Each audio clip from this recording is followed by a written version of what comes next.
JKG. Pull or no pull? Hey everyone, this is JKG back with another One Punch Man video, and today is another episode of Pull or No Pull. Okay, so this is a kind of a monthly program that I came up with, and yeah, this is to help you guys decide whether you should pull for new unit. So of course this month it's Silverfang. Yeah, everyone's favorite master, Garo's teacher, S-Class rank 3. Yeah, so he's coming, by the time you guys are watching, it should be today. Yeah, so let's take a look at whether he's worth pulling for or not. Okay, before that we shall take a look at his Ultra Ultimate and his enhanced passive first. Okay, so his Ultra Ultimate, the damage increases from 150% to 190%, which is actually a pretty big increase. So this is actually really good. And then the internal injury. So when the enemy is under internal injury, the next attack that he receives, he takes 140% extra damage. Now it's increased to 160%. Yeah, of Silverfang's attack as extra damage. Yeah, so if you guys are going for this, then make sure you get his keepsake as well, because you want to do like the maximum amount of damage, because personally I think that 150 is not that great. It's the same as Tank Top Master's attack. Yeah, so yeah, even though Tank Top Master will be built on HP. Yeah, anyway, we'll get to that later. Let's see the enhanced passive. Okay, so his passive. Okay, so in case you guys didn't know, let me explain the ultimate and the passive first. Okay, so his ultimate attacks the entire column 5 hits for 150% attack, and then 100% chance to inflict the target with internal injury, so it's the same debuff as Bakuzan. Yeah, so the next time that enemy receives an attack, he'll be inflicted with 140% of Silverfang's attack as extra damage. So I think this buff is pretty nice, but it only lasts one time. So when he's under the buff and his attack, then the debuff will be gone. Okay, and then the passive. At the start of battle, all your allies get a 30% increased block rate for 2 turns. And when an ally triggers a block, they receive a tenacity buff for 7% of their own HP, and it triggers 3 times a round. Yeah, so the enhanced passive increases the absorb rate from 7% to 8% of your HP, and then it activates 3 times per round, increased to 4 times. So actually pretty good increase as well, even though here it's only 1%, it looks like very little. But in total, if you calculate, it's 21% in total. And then after the enhanced passive, it's 8 times 4, so it's 32. So that's quite a big increase. But I don't think it stacks on the unit.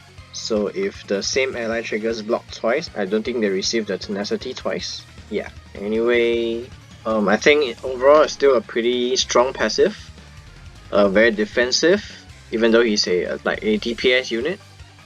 Okay, let's move on to the pros and cons, which I have listed. Disclaimer, this is just kind of my opinion, so just take this as a rough guide. You don't have to follow what I say. If you like him, you can go ahead and summon him. Yeah, but honestly for me, I wouldn't recommend like free-to-play players to go for him. Okay, never mind, let's see the pros first. Okay, he is an all-rounded unit. He has offensive and defensive capabilities. So he has pretty okay damage. And he also increases the block rate of allies, so you guys will kind of be tankier in a sense. And he also gives tenacity, so I think it will fit pretty well into a Deep Sea King core. And then decent base attack, 392 is not too bad. I think it's pretty solid base attack. Yeah, it can fit in the block and reflect lineup. So if you are using a Deep Sea King core, The increase in block rate also like increases the rate of getting energy from Deep Sea King Core, because when you trigger the block you get energy. Yeah, so I think this, if you're using this lineup with Silverfang, you'll be going for a kind of a low speed comp.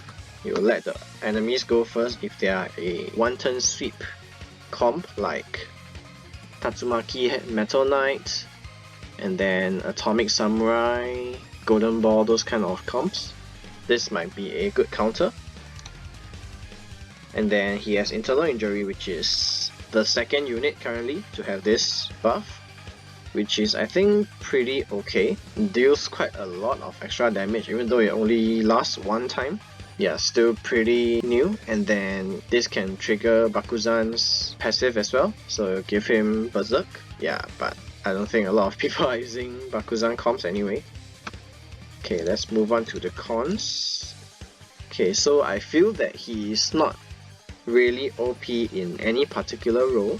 So I said even though he has offensive and defensive, but I don't think he is particularly crazy in any aspect, because the offensive power, he has 150% attack, which is not that great. It's the same as Tank Top Master, and it only hits a column, so only 2 units. And then the defensive, I think is pretty good, but he can't really function as a tank as well because he's a damage dealer. He has pretty low base HP, so he has to last in the fight long enough to provide all these passives. And if he gets taken out, he kind of loses all the defensive capabilities anyway. Yeah, so I find him not really excelling in any site. Yeah, and then he's a grappler. So grappler I think is currently the most common, I think. Either grappler or duelist. I think it's grappler. I didn't really go and count, but there are a lot of strong grapplers currently already, and then a lot of grapplers coming out as well, which are really good. And then grappler usually are used for tank roles. So your Carnage Kabuto, Deep Sea King, your Super Alloy. So you don't necessarily need another grappler. For damage dealer, you can have Duelist, your Espers. Yeah, so I think he's easily replaced. So in the future, Garo, Goketsu, and Watchdog Man are all, I think, a lot better than Silverfang. So I think if you guys are free to play, save for those other units and skip this one. Yeah, I don't think he is that worth pulling for. And then, oh, I typed halfway. This is supposed to be, what's this supposed to be? Okay, I don't remember what's this. I was typing something halfway and kind of blanked out. Yeah, lastly is low base speed. Yeah, so he is at 96 or 97, I think. Oh yeah, I think the lowest for SSR is 96. He's at 97, which is like the second lowest. But if you are using him in a Deep Sea King core, I think that's fine, because you'll probably try to get like a second turn anyway. Like let them attack you first and block everything, and then you guys will counter attack. Yeah, I still don't remember what the third one is, but anyway. Yeah, I think that's about all for the pros and cons. So if you are free to play, I would say skip. There are lots of better alternatives in the future. Yeah, so as I mentioned before, Garo, Goketsu, Watchdog Man are the ones to look out for. And the one that just released, SSR Amai Mask, is pretty solid as well. But he'll be here in a really long time, probably a 1 year from now. So yeah, free to play players, please, I don't think you should summon for this. Save your tickets. And then lastly, okay, this is for those that can consider summoning. If you are not really free to play, maybe you spend some money, not a lot. Maybe you buy all the R&D Elite Recruit packs and you get lucky. You get a lot of tickets, you can try.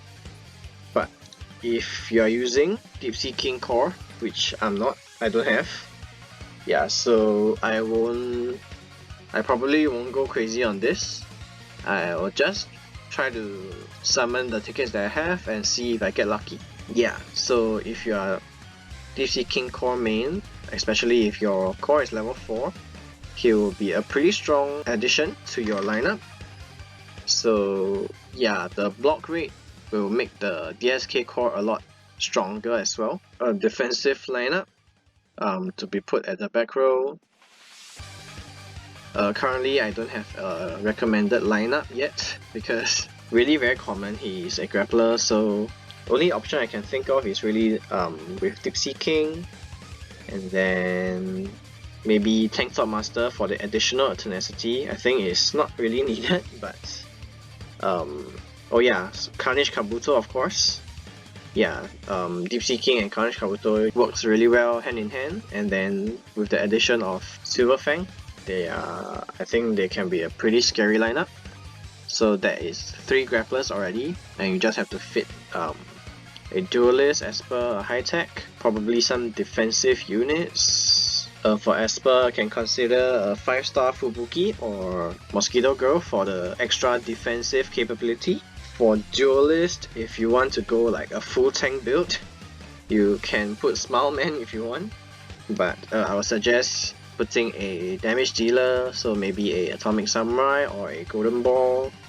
Yeah, preferably something that can attack all, because your 3 units, your 3 grapplers are kind of like single target or like just a column attacker. And then for high tech, if you really want to go like a full tank build, you can go for Dr. Genus.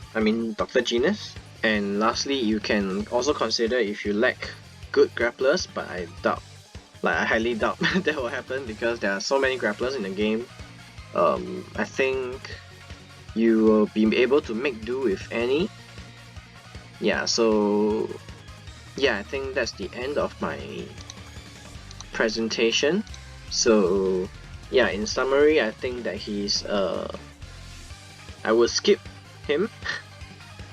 Yeah, I wouldn't go for him. Especially if you're free to play, there are better alternatives in the future. So yeah, for those that are still considering, he's a decent offensive. He's decent on the offense and defense. His block rate and tenacity is actually pretty strong, and if you're a 5-star, it's even stronger. And then the enhanced passive as well. So I mean the Ultra Ultimate as well. So I'm not sure if they'll introduce the Black Shuriken tickets this month. If they do, it will be easier to obtain the keepsake. So if they actually do that, then Silverfang might be worth pulling because his Ultra Ultimate is actually pretty strong. Yeah, but I have no way of telling whether the Black Shuriken tickets will be coming, so yeah, you guys have to decide for yourself ultimately. Yeah, and I think that's the end of my video. If you guys enjoyed, make sure you hit the like button below and also subscribe to my channel. Hit the notification bell so you won't miss future videos like this one. Yeah, and I'll see you guys next time. Bye bye.